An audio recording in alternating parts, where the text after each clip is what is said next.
नमस्कार साथियों। अब मेरी कर्मकांड संबंधी या अपनी आपकी जो भी इंटरव्यू संबंधी गतिविधि होती है, आप लोगों से किन प्रकृति के, कैसे आप लोगों को क्या करना है, कैसे आप इंटरव्यू पैनल में या इंटरव्यू हॉल में अंदर जाएंगे, कैसे एंट्री करते हैं, कैसे आप लोगों को वहां पे बातचीत करनी है, ये सारे तरीके अब मैं धीरे धीरे शुरुआत करने जा रहा हूं। तो ये तरीका मेरा पहला रहेगा कि आप लोग अंदर जैसे एंट्री कर जाते हैं, वहां पे आप लोगों आपसे किसी से भी आपका मतलब परिचय पूछा जाता है, तो आप लोगों को परिचय संबंधी कैसा रखना है रुझान, या कैसे आप लोगों को परिचय देना है। सबसे पहले तो एक कोई भी यदि आपको टीचर या कोई भी धर्मगुरु से आप संपर्क में हो, यदि वो बताते हो कि 30 सेकंड में या कम से कम, ये कोई वहां पे पाबंदी नहीं रहती है कि आप लोग 30 सेकंड में या 40 सेकंड में या 1 मिनट में या 2 मिनट में अपना परिचय दें। तो आप लोगों को जहां तक एक बेहतर कोशिश करनी है, 30 से 45 सेकंड में आप अपनी वो सारी खूबियां गिना सके, या आप किस क्षेत्र के रहने वाले हैं, कहाँ से आपने कैसी शिक्षा ग्रहण की है, और अभी वर्तमान में क्या क्या आप कार्य में संलग्न हैं या क्या काम करवाते हैं। तो 30 से 45 सेकंड में आप लोगों को अपना परिचय बना लेना है। देखो, मैं एक एक करके किसी भी विद्यार्थी को पर्सनली उसका परिचय या इंट्रो तैयार नहीं करवा सकता हूँ। तो आप लोगों को क्या क्या खूबियां आपको इंटरव्यू पैनल वालों के सामने रखनी है, वो आपको एक महसूस होना चाहिए कि आखिर में हम कौन सी बताएं जो खूबियां जो इससे हमारा सिलेक्शन हो सके। तो सबसे पहले तो कोशिश करनी है कि आप लोगों को 30 से 45 सेकंड में अपना परिचय पूरा दे देना। अब परिचय में आप क्या क्या बताएंगे, ये पहले ध्यान देना। आप परिचय में सबसे पहले तो आप यहाँ पे लिख रहा हूं मैं कि आप 30 से 45 सेकंड में देने की कोशिश करेंगे।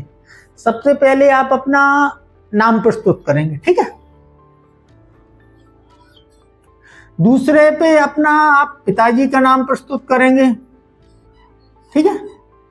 तीसरे पे आप बताना चाहें तो आप माताजी का नाम भी अपना बता सकते हैं, ठीक है।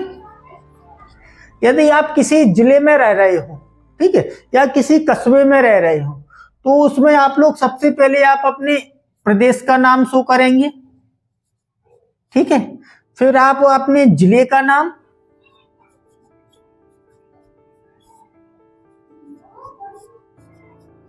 ठीक है। फिर आप अपने गांव का या किसी भी शहर का या कस्बा का नाम, मैं यहाँ पे गांव डाल देता हूं, ठीक है। गांव, शहर, कस्बा,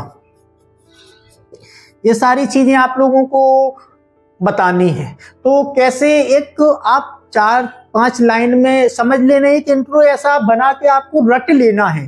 किसी भी धर्म संबंधी कोई भी धर्मगुरु का 25 में इंटरव्यू देने जा रहा है, या आगे कोई सोच रहा है कि मैं धर्मगुरु बनूं या मुझे तैयारी करनी है, तो ये चीजें आप लोगों को अंततः तैयार करने के लिए नहीं बैठे रहना है।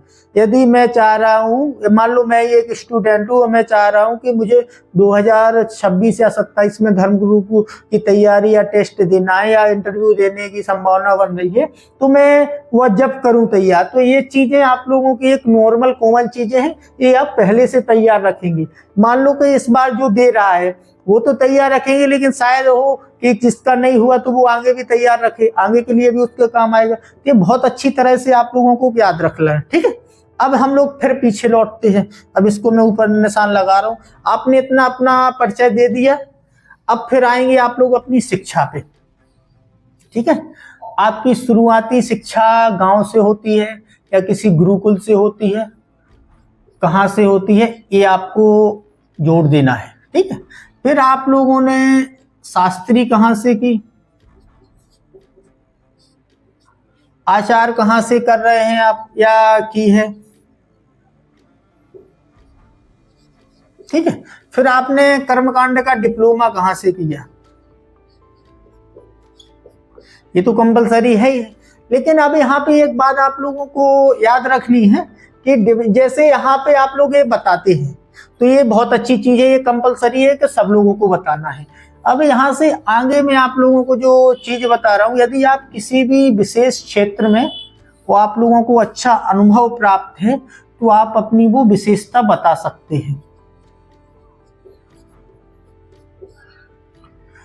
यदि अब आप लोगों को विशेषता जब बतानी हो जब आप उस विशेषता में बिल्कुल पूरी तरह से 100% तैयार हो।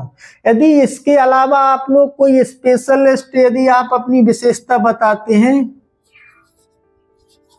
तो यहाँ पे अब वो इस विशेषता से कोई भी यदि मान लो कि खुदा ना खास्ता ऐसा कोई हो गया कि आप लोगों ने कोई विशेषता बताई, वो उन इंटरव्यू पैनल वालों ने कि ऐसा कोई विशेषज्ञ उसमें बैठा हुआ आपकी विशेषता का, तो फिर वो इतनी गहराई से प्रश्न पूछेगा कि आपको फिर हर गहराई तक का प्रश्न बनना चाहिए। जैसे आप लोगों ने एक शब्द सुना हो वैकल्पिक, एक वैकल्पिक विषय होता है, एक चाहे आप पीएचडी के छात्रों को जानते हो या कोई ऐसा पीसीएस वाली एग्जाम होती है यूपीएससी वाली, कहीं कहीं पीसीएस में ये वैकल्पिक सब्जेक्ट है। तो वैकल्पिक सब्जेक्ट में इतनी गहराई से पूछा जाता है प्रश्न बच्चों से, तो उसको हर स्थिति में तैयार रहना पड़ता है। तो आप लोग यदि अपनी विशेषता बताना चाहें, इसका सकारात्मक प्रभाव तो जाता ही है, ठीक है, इसलिए कि क्योंकि सबसे ज्यादा जो डिमांड की जाती है इंटरव्यू पैनल वालों को, उनका रहता है कि ज्यादा विविधतापूर्ण बच्चे हम लोगों को मिले, ठीक है। तो इसलिए ज्यादा आप विविधतापूर्ण आपके पास कोई स्पेशलिटी है, कोई विशेषज्ञता है तो आप लोग बताएंगे, लेकिन वो बताएंगे जो पूरी तरह से उसमें तैयार हो। वो नहीं बताएंगे कि अपना माहौल बनाने के चक्कर में आपने झूठी मूठी ऐसी कोई बता दी कोई विशेषता और पता चला आपसे प्रश्न करना स्टार्ट कर दिए तो आप फंस जाएंगे। तो सबसे पहले तो आपको यहीं पे गलत साबित हो जाएंगे कि आप झूठ बोलते हैं, वो सच्चे नहीं है। तो ऐसे झूठे लोगों की सेना में कोई जरूरत नहीं होती है, और एक धर्मगुरु के पद पर तो ऐसा बिल्कुल कतई उचित नहीं है। तो जो भी हमारे साथी हमारे लेक्चर से जुड़ते हैं उनको इस पे देखो, विविधतापूर्ण यदि आप कोई चीज बताते हैं तो बहुत अच्छा है, ठीक है।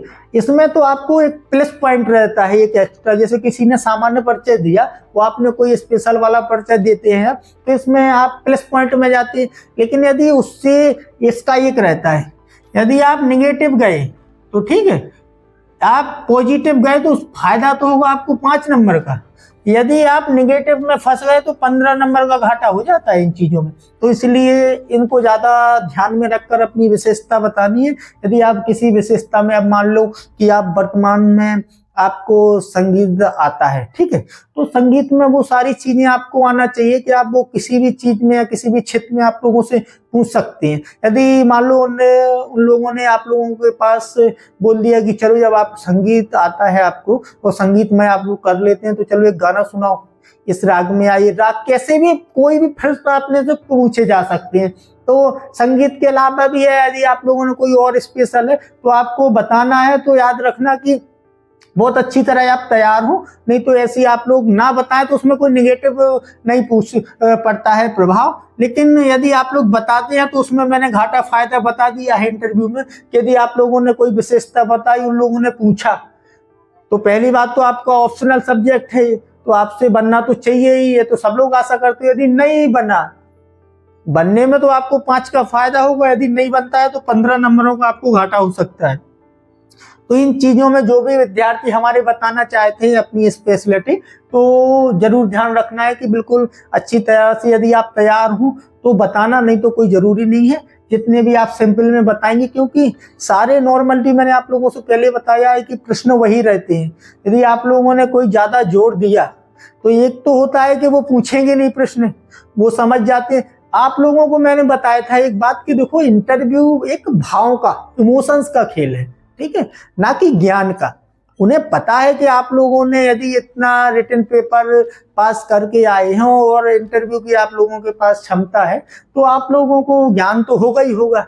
लेकिन आप क्या अपने भाव वहां समझा सकते हैं, अपने भाव से, अपने चेहरे के, तो वो कैसे आप लोगों से उत्तर पूछेंगे वो आपके ऊपर ज्यादा निर्भर करता है। इन सारी चीजों को आप लोगों को क्या कैसे परिचय बिल्कुल 2 लाइनों में 3 लाइनों में बिल्कुल सेट रटा हुआ होना चाहिए कि आप जैसे अंदर पहुंचे और आपने नमस्कार किया, प्रणाम किया, कुछ किया, और फिर जैसे उन्हें आपकी फाइल लेते हो, पूछते हैं कि आपका परिचय दीजिए अपना, तो आप बिल्कुल एक लगना चाहिए आत्मविश्वास भरा क्योंकि शुरुआत का माहौल यदि आप प्रभाव डाल पाए तो यहीं से डाल पाते हैं। यदि आप परिचय देने में ही हिचक या जोड़ने में भूलते हैं तो यहाँ से आपका प्रभाव कम होने लगता है और यहाँ आप नकारात्मक मतलब एरिया में या दिशा में जाने लगते हैं। तो इन सारी चीज़ों को एक एक करके आप लोगों को बिल्कुल जोड़ लेना है, सबको, जितने भी विद्यार्थी हमसे जुड़े हुए हैं। और बाकी मेरी एक मैं और योजना आपको बता दूं, मेरी एक योजना है कि अभी मुझे जहाँ तक काफ़ी बच्चों ने बताया कि इस बार के इंटरव्यू पिछली बार तो बेंगलुरु में हुए थे, लेकिन इस बार जबलपुर, तो जबलपुर मेरे यहाँ से पास में है। यदि मेरा प्लान काम कर गया तो जहाँ तक हो सकता है कि आपको जो भी विद्यार्थी, मैं 10, 12, 15 विद्यार्थियों को पर्सनली यदि आपको ट्रेनिंग दे पाऊँ तो मैं कोशिश करूंगा कि यदि जबलपुर में मैं 10-15 दिन 20 दिन मेरी वहाँ रहने की व्यवस्था हो पाती है तो आप लोगों से मैं वहाँ पे 8-10 दिन पहले आपको बुलाऊंगा और वहाँ पे एक पर्सनली ट्रेनिंग दूंगा कि कैसे इमोशंस वहाँ आपको दिखाने हैं, इंटरव्यू में कैसे एंट्री की जाती है, कैसे बोला जाता है, कैसे अपना परिचय दिया जाता है। वो मैं सारी चीज़ें आपको सिखाने की कोशिश करूंगा। लेकिन वही है कि आप प्लान मैं बना रहा हूँ, यदि मेरा प्लान बनता है तो बहुत अच्छा होगा कि जो भी मेरे टच में विद्यार्थी होंगे और जो मेरे को लगेगा कि इस विद्यार्थी को सहयोग करने की ज़रूरत है तो मैं कोशिश करूंगा कि वहाँ पे आप लोगों को फिजिकली तौर पे, मैंने पहले बात समझाई थी कि ये तो मैं एक नमूना प्रस्तुत कर रहा हूँ आप लोगों के सामने कि आप लोग यदि जितना सहयोग मेरे से आप लोगों को ज्ञान का या कोई दिशा निर्देश मिल सके वो बहुत अच्छा है। लेकिन इंटरव्यू की तैयारी एक जब तक सामने से ना हो ना, जब तक मेरे को क्या पता चलेगा कि आप लोग अभी किसी कमी से जूझ रहे हैं, क्या कमी आप लोगों के अंदर अभी जो है जो सुधारने हैं। तो यदि इतना टाइम मिलता है, आपकी इंटरव्यू कॉलिंग आती है और मेरे से कांटेक्ट करेंगे और यदि 5-7 दिन का टाइम मिलता है तो मैं आपकी ऐसी प्रैक्टिस करवा दूंगा वहाँ इंटरव्यू के समय कि जहाँ तक हो सके कि आपका जो भी परिणाम आए वो सकारात्मक हो। ठीक है।